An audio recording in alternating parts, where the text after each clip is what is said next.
Madame, mademoiselle, monsieur, bienvenue à Métro News. Voici les principaux titres qui seront développés aujourd'hui. Le secrétaire général des Nations Unies, Antonio Guterres, a effectué samedi une visite de quelques heures en Haïti. Le numéro 1 de l'ONU en a profité pour inviter la communauté internationale à être prête à agir pour aider au rétablissement de la sécurité dans le pays. Il souhaite le déploiement d'une force robuste. Rencontre dimanche entre le directeur général AI de la PNH, Franz Elbé, et la secrétaire générale adjointe aux affaires politiques et à la consolidation de la paix de l'ONU, Madame Rosemary Di Carlo. Des employés de la centrale hydroélectrique de Péligre ont entamé de nouveau un arrêt de travail. Ces derniers exigent le paiement de 5 mois d'arriérés de salaire. Dans la foulée, la capitale haïtienne est plongée dans le noir depuis plusieurs jours.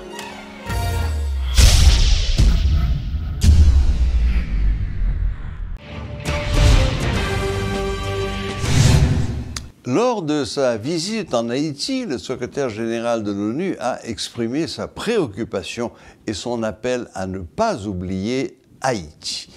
Cette visite de quelques heures avait pour objectif de mettre en évidence les crises auxquelles Haïti est confronté. Le secrétaire général a rencontré le Premier ministre, Ariel Henry, et les membres du gouvernement, des acteurs politiques ainsi que des membres de la société civile. M. Guterres plaide pour l'envoi d'une force internationale robuste pour assister la PNH. Préoccupé par l'extrême vulnérabilité des Haïtiens, il a dénoncé la violence brutale des gangs. Il soutient que le rétablissement des institutions démocratiques est un préalable à une sécurité durable. Le secrétaire général appelle les États à renforcer leur coopération avec la police nationale en ce qui a trait au financement, à la formation et aux équipements.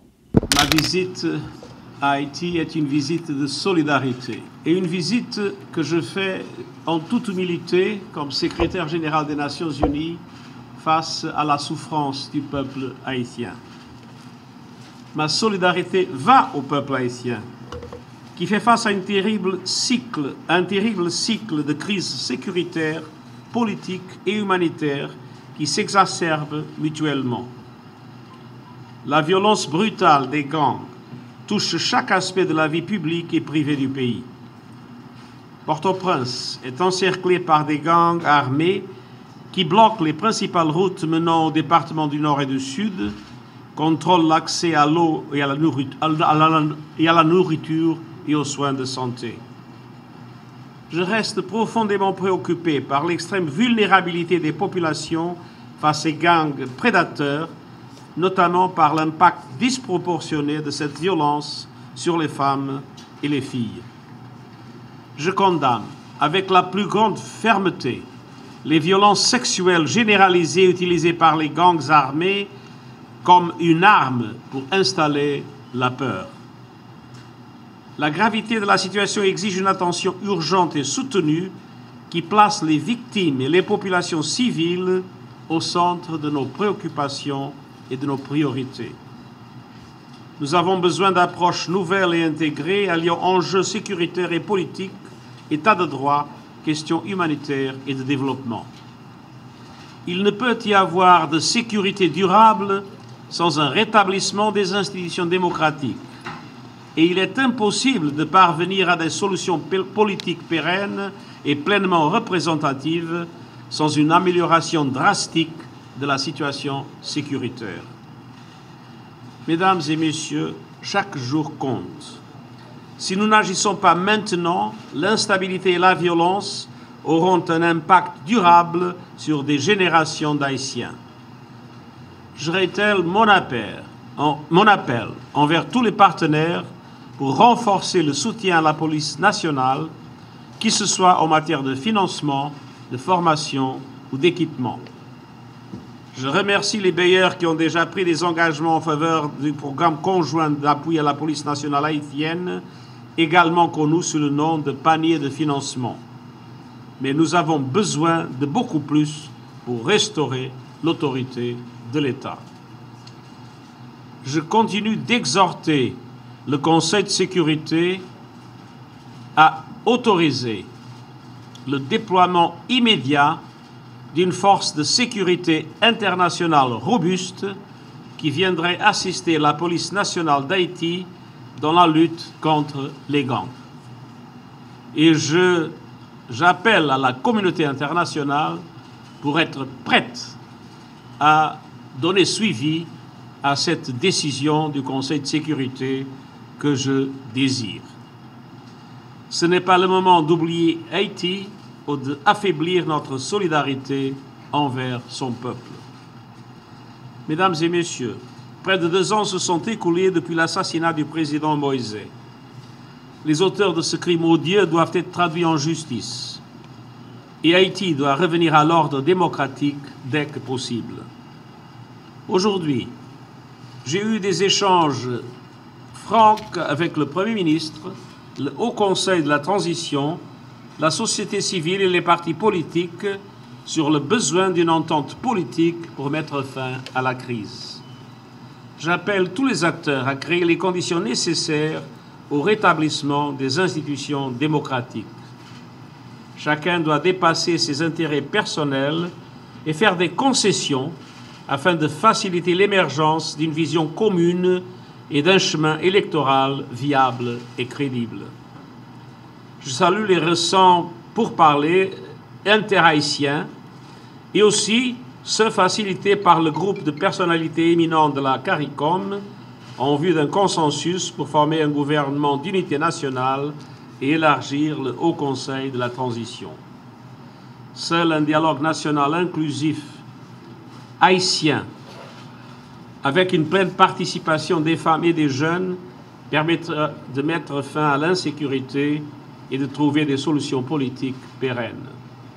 La BINU, ainsi que tout le système des Nations Unies, soutiennent ces efforts et continueront à œuvrer pour la protection des droits humains et l'établissement d'un environnement pacifique et stable. Voilà, on vient d'assister à une conférence de presse donnée par le secrétaire général de l'Organisation des Nations Unies, M. Antonio Guterres, qui évidemment a passé en revue la crise sociopolitique d'Haïti. De sa rencontre avec le Premier ministre, le Dr Ariel Henry, à celle qu'il a eue avec le Haut Conseil de la Transition, le HCT, ou les membres du Haut Conseil de la Transition, en passant par les autres acteurs de la crise sociopolitique d'Haïti. Il a fait comme un rapport, si vous voulez, un reportage, ce que nous dirions dans notre métier, de sa visite en Haïti. Mais il a compris qu'aujourd'hui, plus que jamais, il est nécessaire et même indispensable qu'il y ait un accompagnement donc, de la part de la communauté internationale envers Haïti ou bien au sujet de la crise multiforme que connaît le pays, qu'il s'agisse de la crise politique, qu'il s'agisse de la crise sécuritaire, qu'il s'agisse notamment de la crise humanitaire. Mais ce qu'il faut retenir aussi de cette conférence de presse donnée par le secrétaire général de l'Organisation des Nations Unies, M. Antonio Guterres, il l'a précisé. Il est venu en Haïti en toute humilité. Il l'a repris aussi lors des questions des journalistes. Parce que certainement, il croit que les Nations Unies, notamment la MINUSTAH, a eu, si vous voulez, un bon bilan, mais aussi un bilan négatif dans le pays, compte tenu de ce que l'on peut appeler le choléra et que la MINUSTAH a laissé comme mauvais héritage, notamment pour le pays. Il l'a rappelé, il sait que les Nations Unies ont aussi une part de responsabilité dans la crise multiforme que vit le pays. Mais aujourd'hui, plus que jamais, il croit que la communauté internationale doit être solidaire au pays.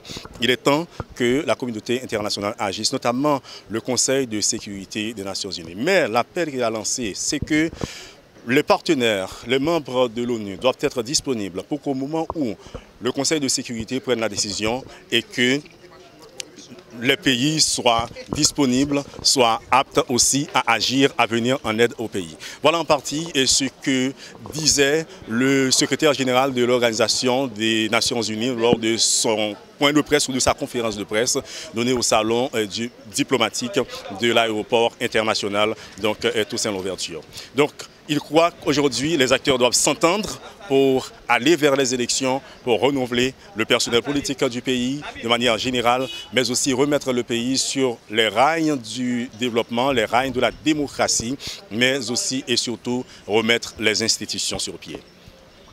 Paul Léel et Jean-Jules Les Augustes depuis le salon diplomatique de l'aéroport international Toussaint Louverture pour Radio et Télémétropole.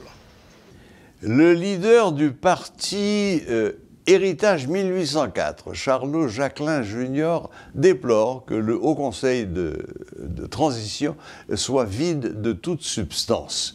Il a estimé que cette structure était dépourvue de pouvoir de mener la transition.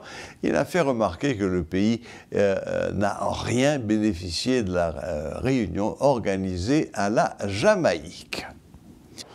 Sous peut joindre entente. Ou pas joindre entente. Parce que l'on va discuter son tabac avec un monde que ou même avec nous des positions différentes. Mais il faut discuter de bonne foi.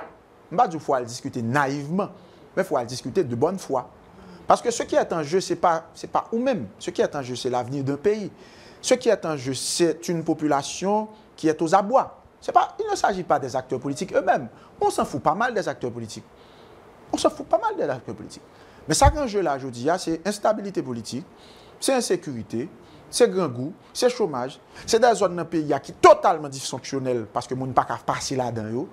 C'est de ça qu'il est question. Maintenant, si c'est de ça qu'il est question, son économique en chute libre, si c'est de ça qu'il est question aujourd'hui, en tant qu'acteur politique qui va discuter, donc, les gens qui disent que c'est des hommes et des femmes d'État, ils doivent mettre sous table, ils doivent discuter sans a priori, ça c'est clair, et ils doivent être d'accord que vous êtes capable de perdre pas mal de choses que vous avez gagnées dans Djakoutio, mais pour que vous mettez tête ensemble et pour payer à lui-même gagner. Parce que la logique, au final, ce qui est plus important pour nous, c'est un dénouement de situation, conditions réunies pour l'élection, et que nous ayons des dirigeants légitimes qui ont exercé le pouvoir public. C'est-à-dire, vous avez des magistrats qui sont élus, députés, sénateurs qui sont élus, président de la République qui est élu. Après la Jamaïque, j'ai entendu une aberration. Oh oui, on va élargir le HCT, au lieu de 3 membres, on va faire 5 membres, il faut un collège présidentiel. Mais dans quel monde on vit? Il faut un collège présidentiel pour faire quoi?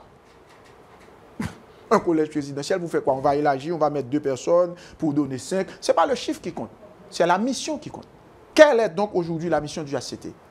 Quelle va être donc la mission de ces gens-là qui vont faire partie du collège présidentiel? Est-ce que le gouvernement et les autres acteurs qui sont en opposition avec le gouvernement sont de bonne foi? Quel est l'agenda pour le pays? Dans combien de temps on va trouver vraiment une solution à cette crise pour que les élections puissent être organisées dans le pays dans les meilleures conditions? Comment va-t-on faire ça? C'est de ça qu'il est question aujourd'hui. Maintenant, je vois les gens font des discours ça et là, mais c'est juste, ouais, on s'oppose pour être en opposition, on soutient pour soutenir, mais le bon sens, ah oui, la décence, c'est ce qui manque aujourd'hui dans l'échiquier politique haïtien. Il nous manque le bon sens, il nous manque la décence. La capitale haïtienne est plongée dans le noir depuis un certain temps. Des employés de la centrale hydroélectrique de Péligre ont entamé de nouveaux arrêts de travail. Ces derniers protestent pour exiger le paiement de 5 mois d'arriérés de salaire. Les citoyens de la capitale dénoncent cette situation. Des interrogés estiment que cela affecte aussi leur développement personnel, car ils ne peuvent pas faire des recherches ou étudier la nuit alors qu'ils sont en pleine période d'examen. Du côté des autorités étatiques, c'est le blackout total. Aucune explication n'a été fournie. Suivez ce reportage de Rodolphe Pierre-Louis. Une fois de plus, la capitale est plongée dans le noir. Depuis environ une semaine, la distribution de l'électricité est une préoccupation majeure pour des jeunes professionnels, dont ce graphiste. La plupart des bagages qu'on fait, par exemple, si je fais un montage, si je fais une affiche, j'ai besoin de l'autre source d'inspiration, c'est sur Internet pour monter, moi j'ai un série de sites pour me télécharger, etc. Donc le fait que par exemple, pour un premier bagage, c'est que le travail est bonné. Et qui est-ce qui paye ça? C'est le client. Maintenant, le client par exemple, travail attend, maintenant il vient un retour sur moi-même. Le premier bagage, c'est que je ne suis pas productif, je ne suis pas vraiment travail. Et puis, le pas travailler comme ça, toute ton carrière est en jeu. Il est difficile, voire impossible, de se passer de cette énergie qui donne au quotidien des mortels plus de sens de la vie de ce jeune étudiant. Il est affecté parce qu'en ce moment même, nous en été, donc il fait super chaud. Hier soir, je dormi, je suis obligé pour mon cahier, pour ma faire vent. malgré ça, de l'eau a coulé sous moi. Donc, c'est un premier niveau qui est affecté. Deuxièmement, pour me venir travailler matin, je suis obligé de laver en chemise depuis hier soir. Je mettais le souligne dans mon cerceau pour me cacher tissé comme ça, j'en là. Donc, c'est pour dire que il affecte tout parce que des fois, moi, quand je perds 10 nuits pour m'étudier, utiliser lumière là, c'est pas grave parce que moi, j'utilise lumière anti-bleu. Mais utiliser lumière téléphone n'est pas avantageux pour moi-même. Et surtout, si le téléphone n'a pas un charge. Si le téléphone n'a pas un charge, je suis obligé de courant pour mettre en charge. Si je n'ai pas un panneau soleil, donc même si la batterie est rechargée, c'est vrai, mais au cours de nuit, il y a campé quand même. Donc, il affecte énormément. Des interrogés n'ont pas caché leur position par rapport à la rareté d'électricité qui s'est fait remarquer dans la capitale depuis quelques jours. Cette situation les affecte à plusieurs niveaux, que ce soit sur le plan professionnel, sur le plan social et notamment affecte leur développement personnel. Pas d'énergie pour charger le téléphone parce que plus fort de voix, ça c'est avec téléphone comme si pour faire des recherches et l'essence alors pas de charge pour aller payer maintenant charge, tout ça c'est des problèmes. L'autre bagage encore, c'est chaleur qui a exagéré, ou gon soif, ou toujours gon soif qui va jamais passer, puisque ou pas gain de l'eau vraiment qui rafraîchissant pour ta soulager soif là, et puis prix glace même à monter tête nèg. Parce que vu que insécurité, on doit imaginer tout bagage. Mon nan dit bonjour seulement ou tout secourir donc ou vraiment peur ça ouais c'est river la caillou et l'arriver la caillou à tout comme si puisque ou pas gain courant les pour ta fond bagaille comme si pour ta soit étudier fond devoir ou plus soit pour ta coucher.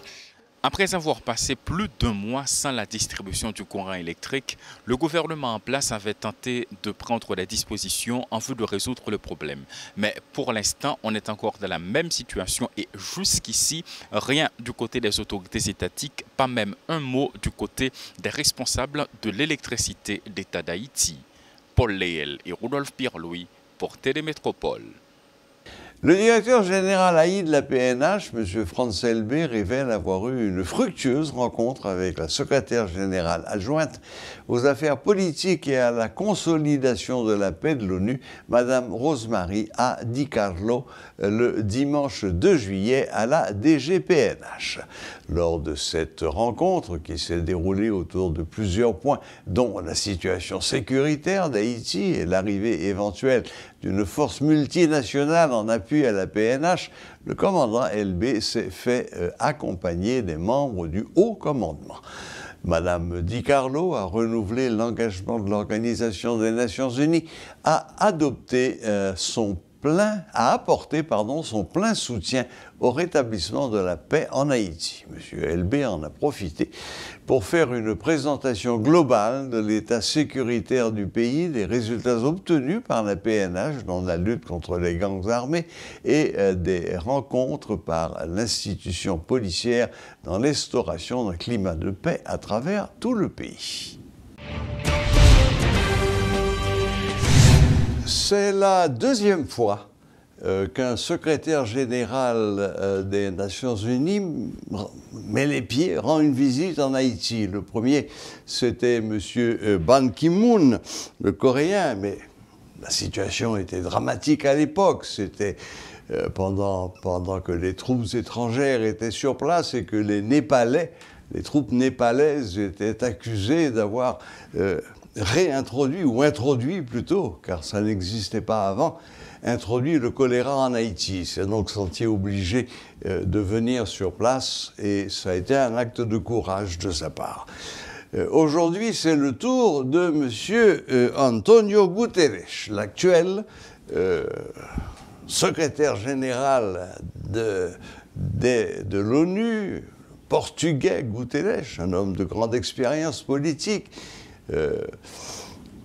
Voilà qu'il a annoncé, c'est tombé un peu comme un coup de tonnerre dans un ciel bleu, qu'il allait venir en Haïti pour s'enquérir, pour voir lui-même de ses yeux les causes de cette situation dramatique dans laquelle nous croupissons depuis des temps.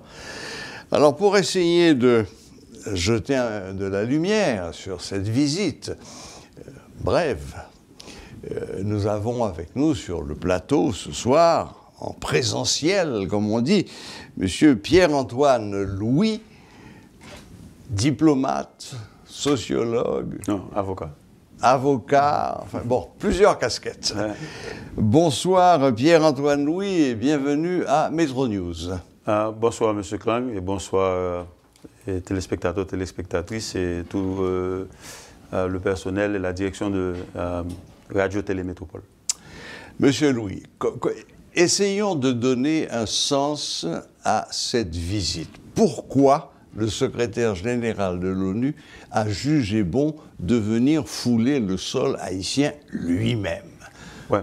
Bon, effectivement, le secrétaire général n'est pas le seul à venir ici. Avant lui, il y avait l'année dernière, je crois en début de l'année, le haut-commissaire aux droits de l'homme. Il y avait également, il y a quelques jours, la responsable de l'UNICEF.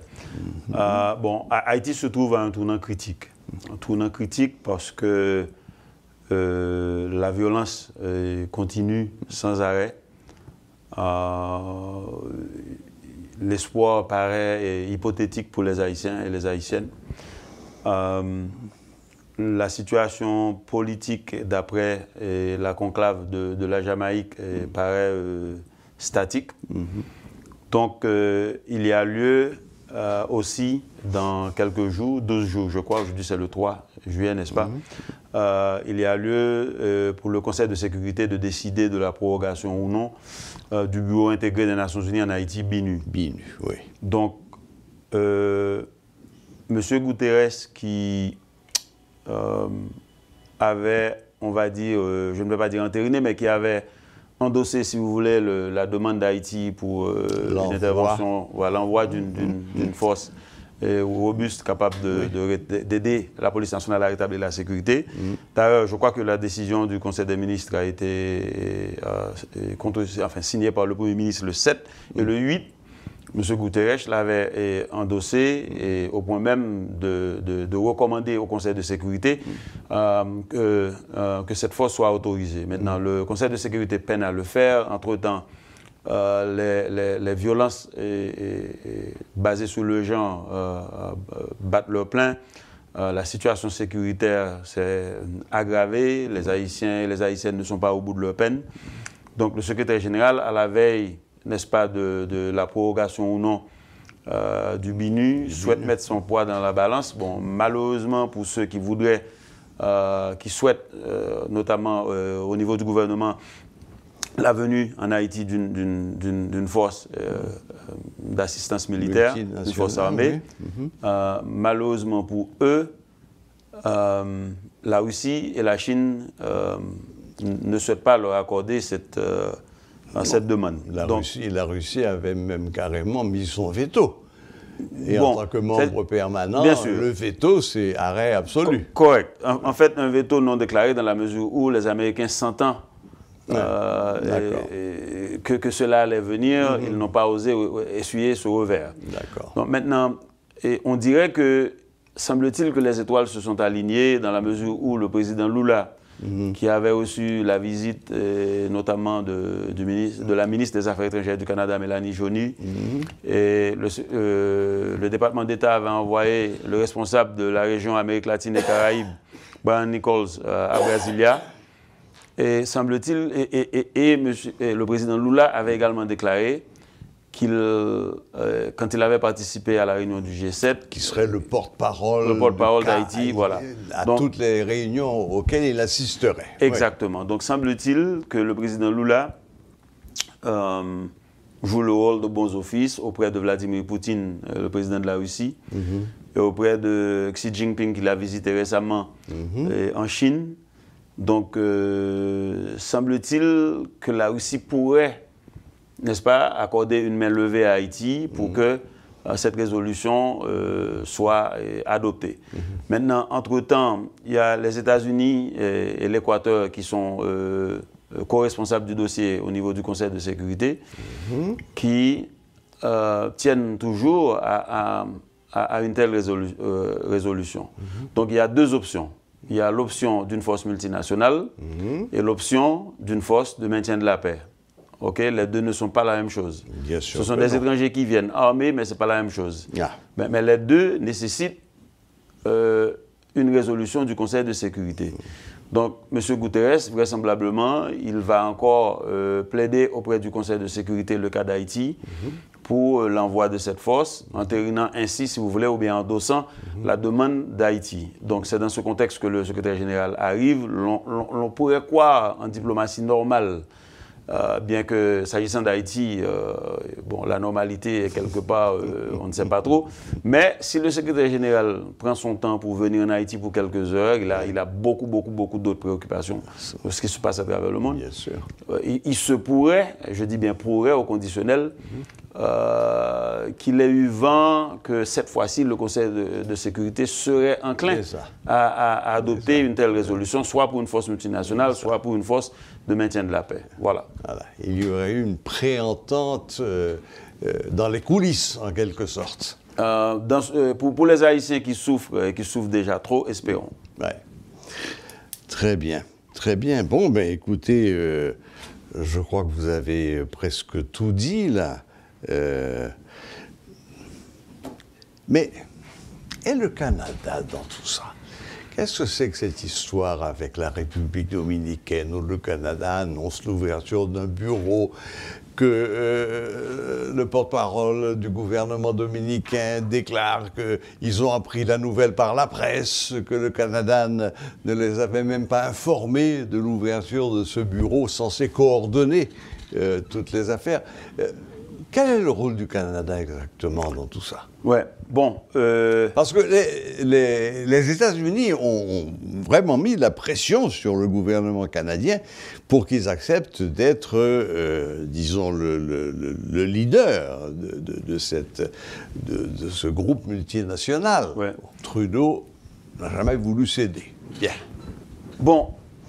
Mais ils ne se sont pas retirés quand même. Oui. La preuve, c'est qu'ils veulent ouvrir un bureau. Oui. Donc, s'il existe deux pays dans le monde qui s'entendent bien, extrêmement bien, qui sont vraiment des amis, même quand on dit, selon l'adage, qu'en diplomatie, un pays n'a pas d'amis, il n'a que des intérêts. Mais s'il existe deux pays qui sont amis, c'est les États-Unis et le Canada. C'est-à-dire, c'est la frontière la plus longue au monde qui n'est pas militarisée. Ouais.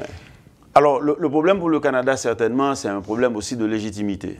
Okay? De venir ici actuellement avec un gouvernement qu'on le veuille ou non contesté, n'est-ce pas, dont la légitimité est contestée, c'est comme accorder, si vous voulez, une onction quelconque au gouvernement Henry.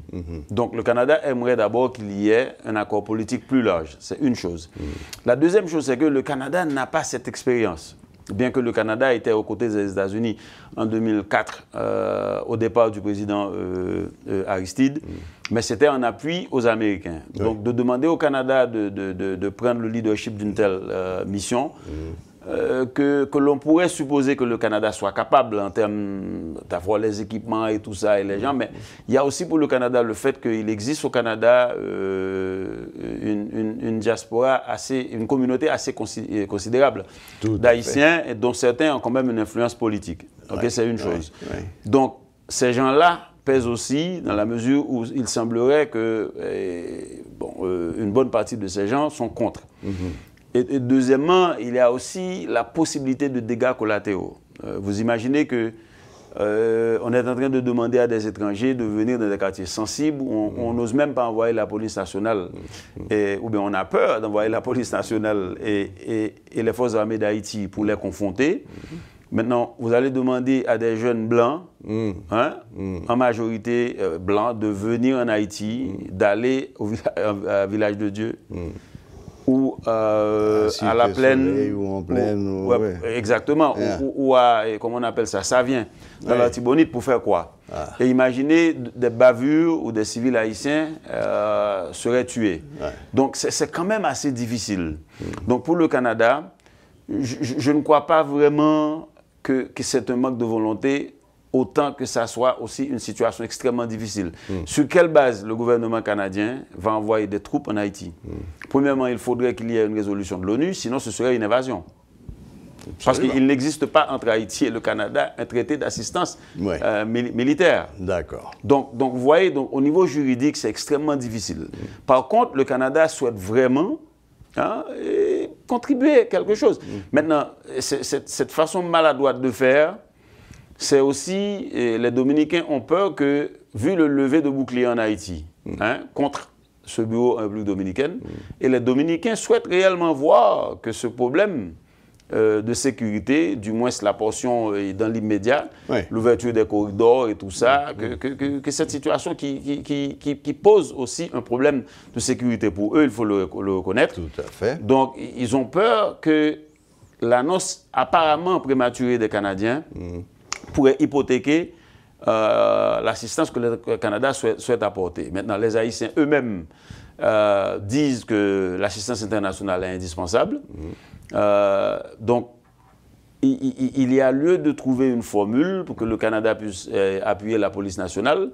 Et moi, j'insiste aussi pour qu'Haïti puisse prendre en charge ses forces armées, parce que les Américains et les Canadiens ne veulent pas entendre parler des forces armées d'Haïti. Mais nous ne sommes pas obligés de nous plier.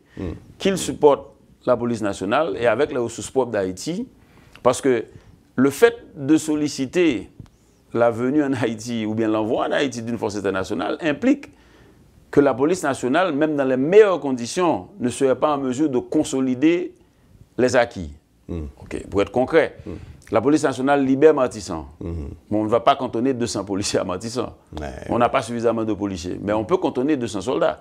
Il existe 200 soldats haïtiens que l'on pourrait cantonner à Martissan. Mais il faudrait les équiper. Il faut leur donner à manger tous les jours. Il faut leur acheter des équipements. Et ce que Haïti peine à faire. Donc, une façon aussi d'avoir l'assistance des Canadiens serait aussi pour Haïti, de se doter d'un plan de sécurité qui explique comment les forces étrangères viendraient en Haïti et dans quelle posture la stratégie de sortie, elle pourrait aussi, les forces quitter Haïti. C'est aussi ça le problème.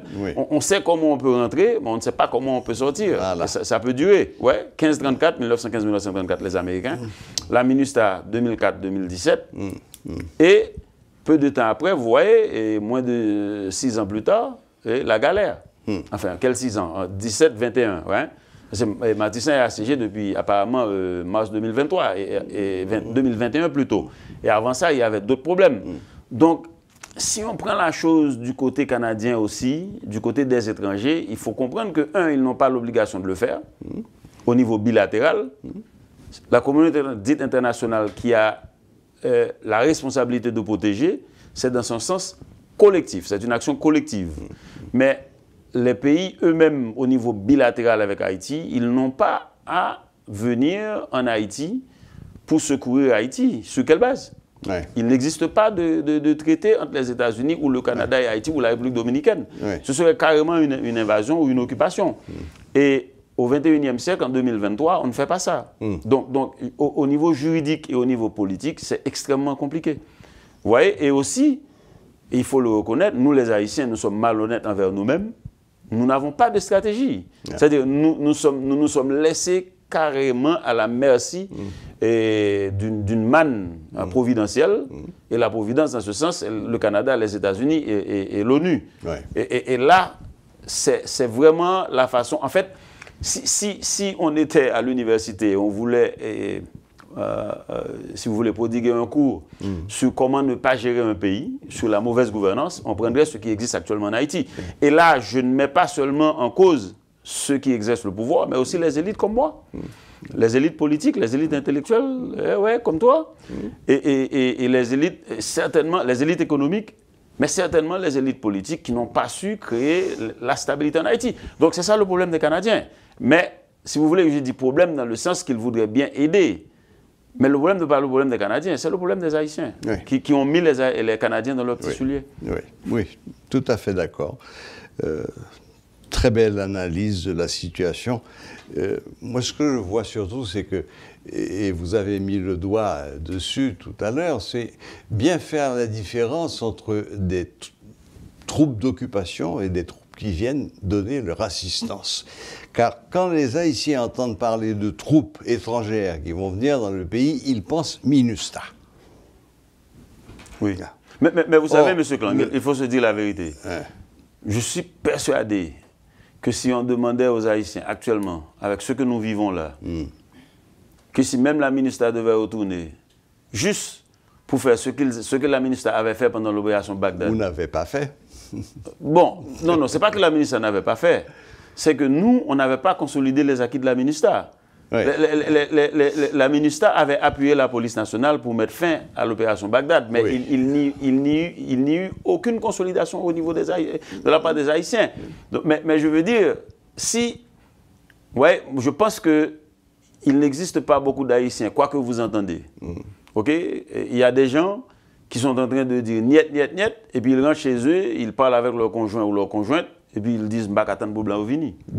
Ouais, il y a beaucoup d'hypocrisie dans cette affaire. Malheureusement, Monsieur Louis, j'aurais aimé qu'on puisse continuer à discuter de ces situations pendant très longtemps. Malheureusement, le temps. Avec plaisir, je reviendrai. Le temps nous fait un peu défaut. On va voir si cette visite de Monsieur Antonio Guterres va déboucher sur quelque chose de concret. Ouais.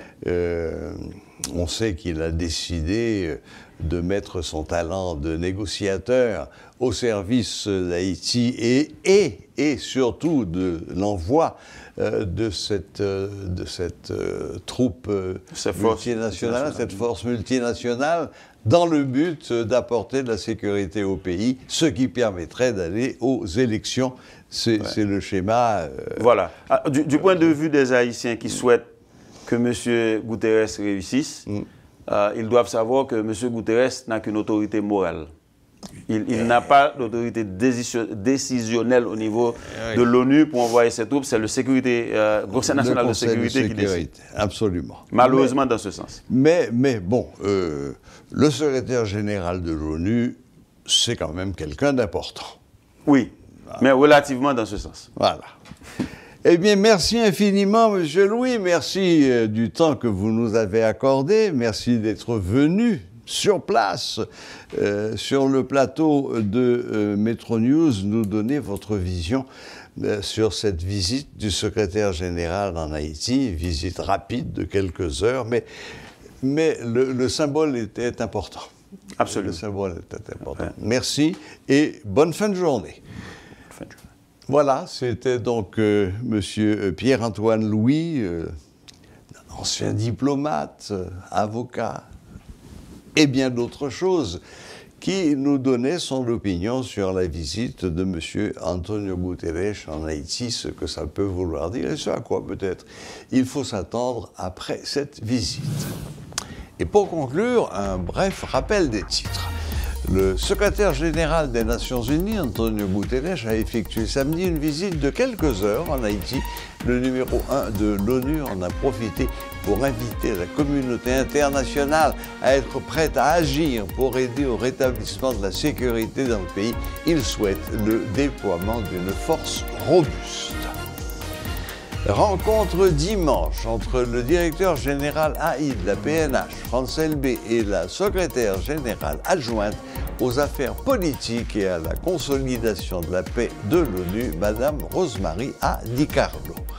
Madame Di Carlo a renouvelé l'engagement de l'Organisation des Nations Unies à apporter son plein soutien au rétablissement de la paix en Haïti. Des employés de la centrale hydroélectrique de Péligre ont entamé de nouveau un arrêt de travail. Ces derniers exigent le paiement de 5 mois d'arriérés de salaire dans la foulée. La capitale haïtienne est plongée dans le noir depuis plusieurs jours. Voilà, la boucle est bouclée. Merci de nous rester fidèles. Très bonne semaine à toutes et à tous et à la prochaine, même heure, même chaîne.